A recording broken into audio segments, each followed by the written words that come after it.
Você fez a prova do Polícia Penitenciária de Minas Gerais e a redação teve uma correção que você não curtiu, não gostou, a prova tinha problemas. Ou você fez qualquer outra prova de concurso público, mas não entendeu a nota da redação, não concorda e está se sentindo injustiçado. Fez aquele ato administrativo, né, aquele recurso administrativo para alterar a nota da redação, o que modificaria sua classificação substancialmente no concurso, e mesmo assim não obteve sucesso e agora não sabe o que fazer. Então você vai assistir esse vídeo até o final, vai curtir, dar um joinha, recomendar para a galera, porque eu vou mostrar para vocês qual o caminho que você tem que percorrer e quais os problemas que houve, em especial na Polícia Penal, Selecom, lá de Minas Gerais. E para isso, eu vou trazer uma advogada, a doutora Monique, que vai conversar com vocês e mostrar, do ponto de vista do advogado, a experiência dela, como é que você pode fazer, quais ações que você pode implementar, enfim, tirar as suas dúvidas. E você vai postar suas dúvidas também aqui nos nossos recadinhos, né? Dá uma olhada na descrição, porque eu vou colocar o contato com essa advogada, vou colocar o meu contato também, para ajudar você a esclarecer, tirar dúvidas sobre ações na justiça relacionadas à prova de língua portuguesa, em especial à redação. O primeiro problema, antes de mais nada, é o problema do concurso Selecom, lá, Polícia Penal, Minas Gerais. O pessoal está muito bravo com a Selecom, mas não sabe exatamente por que está bravo. Como é que a coisa funciona? O primeiro problema que a gente enfrenta nessa prova, e eu tenho enfrentado isso em várias provas de concurso público, é a falta de know-how, é a falta de expertise das bancas. Por quê? Porque há princípios constitucionais, como a questão da especificidade em oposição à generalidade, que tem que o edital ser específico, mostrando quais são os critérios pelos quais o candidato será avaliado, inclusive na redação, em especial na redação. E sobre a questão específica, aqui vou dar uma palhinha para vocês, específica do edital, e aí o que eu faço? Eu vou examinar detalhadamente o edital e vou verificar as incongruências desse edital que ferem os princípios constitucionais, né, da equidade, da especificidade, que são princípios constitucionais. Ora, o que ocorreu nessa prova, só vou dar uma palhinha para vocês aqui, né? Olha só, é que lá no edital, por exemplo, quando falava da produção textual da redação, trazia o nome redação em todo o edital e não especificava o tipo de texto que ia ser cobrado do candidato, ou seja, redação é um nome genérico, somente na prova que apareceu dissertação argumentativa, o que significa dizer que você foi fazer a prova sem saber o tipo de texto exatamente. Esse tipo de texto tinha de estar especificado. Ora, o que isso revela na medida das coisas? A incapacidade da banca em lidar com essa questão da especificidade, do detalhamento. Edital mal feito. Então, o trabalho vai ser construído justamente em torno das falhas que esse edital apresenta. Vamos dar uma olhadinha aqui, então, e vamos ver com a doutora Monique. Doutora Monique, chegando lá, como vai você? Oi, bom dia para todos que estão vendo de manhã, boa tarde, boa noite, para quem vê na gravação também depois. E vamos conversar um pouquinho sobre essa ação ordinária, mandado de segurança, que os candidatos estão em dúvida. Então, doutora, a primeira coisa que a gente observa é que lá, especificamente nesse edital do Polícia Penal de Minas Gerais, da Selecom, isso gerou uma grande insegurança. Os alunos estão muito, enfim, estão muito bravos com isso, eles não sabem, eles estão bravos, eles não sabem exatamente, eles estão se sentindo injustiçados, mas não entendem exatamente o que aconteceu. E não sabem o que fazer. Então, é isso que nós vamos ver. A grande preocupação e a pergunta que eles fazem assim, ó, tá bom, eu quero entrar na justiça, tentei fazer todas as medidas possíveis e não consegui. O que eu tenho de fazer? Então vamos lá, um especialista que está acostumado a fazer isso vai falar para nós o que um candidato que está se sentindo prejudicado pode fazer, objetivamente. Bom, primeiro eles precisam entrar, né, com recurso administrativo, é sempre muito interessante fazer esse primeiro passo, até para quando nós entrarmos na justiça, a gente ter essa base, né, de como foi feito essa correção também administrativamente.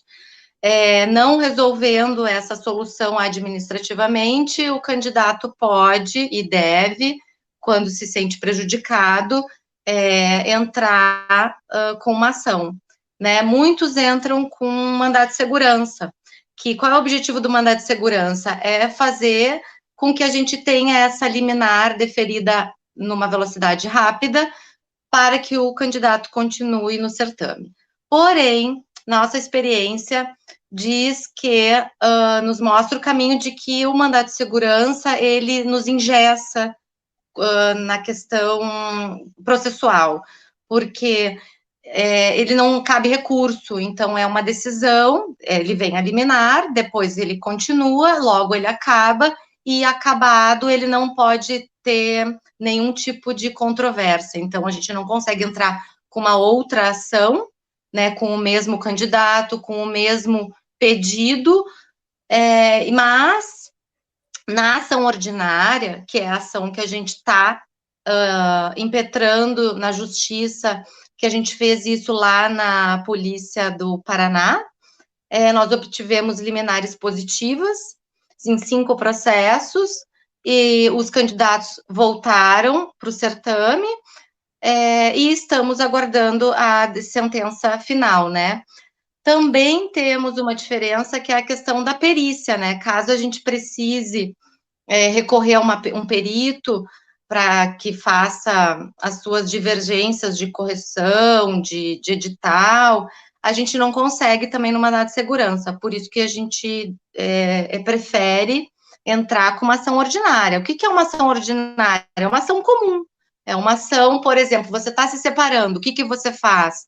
Um divórcio, você entra com uma ação ordinária, esse é o nome jurídico de uma ação. É uma ação comum, uma ação com uma petição inicial, um processo comum. A experiência mostra que não seria um mandado de segurança, e sim uma ação ordinária. Bom, a pergunta que os nossos alunos lá vão fazer, quando eles pedem para eu olhar a redação, é assim, tá, mas quanto custa isso, professor? Bom, em primeiro lugar, ele vai precisar de um advogado. Legal? Ele vai precisar do professor que faça um laudo sobre a redação, uma análise, que é o que eu faço sobre o edital. Eu não faço só o laudo da redação, eu analiso o edital e mostro as incongruências do edital. Então, isso é a primeira coisa. Mas ele vai precisar de um advogado.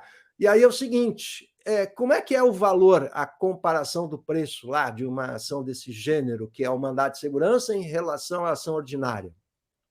Então, o mandado de segurança, por ser uma ação rápida, curta, sem que a gente consiga trazer esses argumentos de perícia, de recurso, caso a gente tenha uma sentença negativa, ela é uma ação à metade do preço, né? Pela tabela, então, pela tabela da OAB, de honorários, é só procurar, quem quiser, coloca no Google, vai achar, é aberto, vai ter lá honorários para um mandado de segurança, vai ser um valor, metade normalmente, e uma ação ordinária, nesse sentido, vai ser o dobro, né? Porque ela disponibiliza para o advogado e para o candidato várias opções de recurso, de perícia, como eu falei.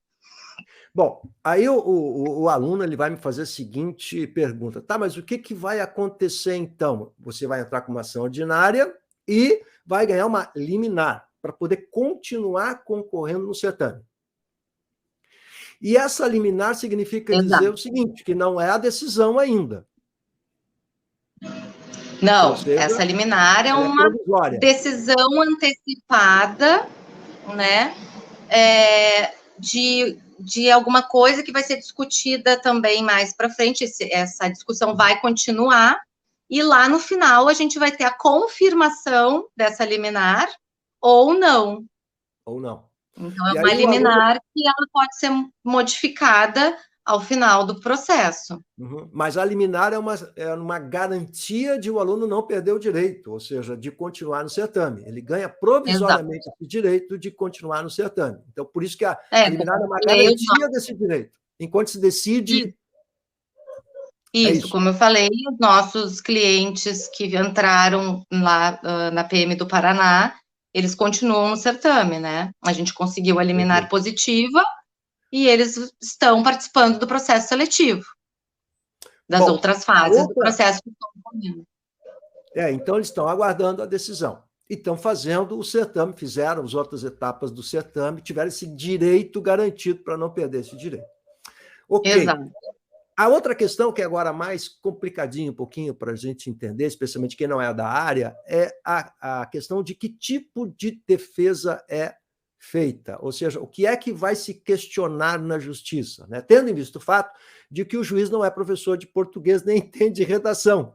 Legal. Então você vai falar assim: não, minha redação não é essa nota, eu precisava ter tirado uma nota melhor, tá, mas como é que você vai explicar isso para o juiz, né? Legal? É. Então, o que é que se questiona na justiça pela experiência que a doutora teve lá na Polícia Militar do Paraná, que também foi um outro certame que deu muito problema? Então, a gente opta por ir fazer toda a ação baseada no edital. Então, assim, como o professor falou antes, o edital, em relação à redação, ele vem com várias brechas, vários buracos que não se encaixam, né, ferindo princípios constitucionais. Então, a nossa defesa é nessa linha.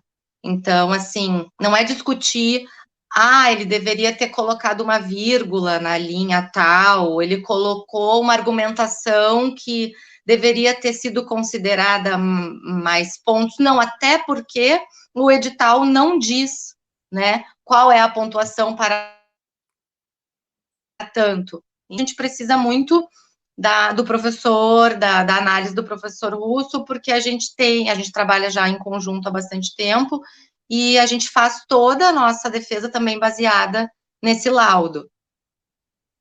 Então, a gente aborda muito a questão do edital, dessa questão que o professor falou antes, das questões que ferem os princípios constitucionais, artigos da Constituição Federal. E aí não se discute o tal do critério da me ajuda lá, né, doutor? Discricionariedade, não é a questão discricionária, né? Ou seja, vamos explicar aí para o aluno o que é isso, né?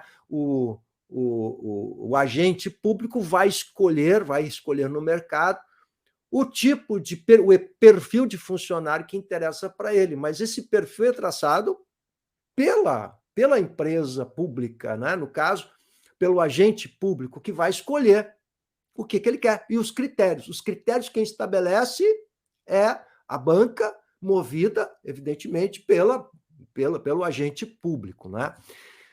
Mas a questão não são os critérios que nós discutimos, a questão é justamente a falta de critérios. Não é porque como é que tu vai avaliar algo, ou o aluno vai estudar, ou vai se preparar para algo que não está definido, né? Isso. Fica tudo muito no ar, e a gente tem, por exemplo, um edital muito interessante de ser olhado e comparado, é do Enem, né? O edital da prova do Enem é um edital muito completo da redação, né? Completo, específico. Isso. E nesses editais que a gente vê de concursos públicos na redação, está sendo um problema, né? E aí tem uma outra coisa também que aconteceu lá em Minas Gerais, que é o princípio do contraditório, porque os alunos entraram com as ações administrativas, mas receberam de volta respostas que são iguais. Eu tenho vários vídeos aqui no meu canal sobre isso, ou seja, respostas padronizadas. Bom, o que isso mostra, né, doutora? Que, na verdade, eles não tiveram o direito ao contraditório, porque se você tem lá uma resposta pronta, é porque não olharam a redação desse candidato. Exato, por isso que é importante, né? Mostrar isso. É um outro princípio constitucional que também é ferido, né? A equidade, o contraditório, a especificidade, né? Então, é essa linha de ação que a gente acaba adotando, né? E não a discussão propriamente, a minha nota de conteúdo está injusta. A gente não pode falar para o juiz, ô juiz, está injusta a nota dele aqui, melhora a nota. Até né? Assim, em alguns casos a gente consegue pedir perícia, né? E aí o juiz mesmo chama peritos para verificarem essa questão na ação ordinária. No mandado de segurança a gente não consegue essa possibilidade, mas a nossa tese fundamental é a questão dos princípios constitucionais. Doutora, a última perguntinha, o nosso candidato aqui sempre pergunta assim, professor, qual é a garantia que eu tenho que eu vou conseguir o que eu quero? O aluno quer uma garantia. Garantia da justiça. É. Então, eu acho que não só os alunos, os meus clientes também, muitos pedem, se eu entrar, eu vou ganhar, qual é a chance que eu tenho? Isso é muito difícil, né, gente? Porque a cabeça do juiz, a gente trabalha em cima das leis, né? Mas garantia a gente não pode dar nenhuma. A única coisa que a gente pode dizer é que temos um edital com problema, temos princípios constitucionais sendo feridos, e é através disso que a gente luta para cumprir. A única forma de repor a justiça naquele que está se sentindo injustiçado é usando as ferramentas que nós temos disponíveis para isso. Muito bem. Exato. Então, acho que ajudamos a esclarecer. Quem curtiu o vídeo, por favor, posta aí. A professora vai deixar, a doutora vai deixar contato aqui na descrição do vídeo, é isso? Para quem quiser saber mais detalhes, eu também vou deixar aqui o contato para quem teve dificuldades ou quiser saber a respeito do laudo que eu faço a respeito da redação. E faça perguntinhas aí para a gente poder também desdobrar isso em outros vídeos aqui, continuar esclarecendo a galera, que é esse o nosso objetivo aqui no canal do Professor Russo Pro. Doutora Monique, muito obrigado pela participação, acho que foi muito útil para ajudar essa galera aí, que está meio que desesperada, o pessoal tá mal, tá mal, tem gente assim que quer enforcar a Banca Selecom, mas vamos lá, vamos ver como é que a gente pode fazer isso por meio da justiça. Então, obrigado pela audiência. Curte aí o canal, hein? Valeu. Obrigado. Obrigada.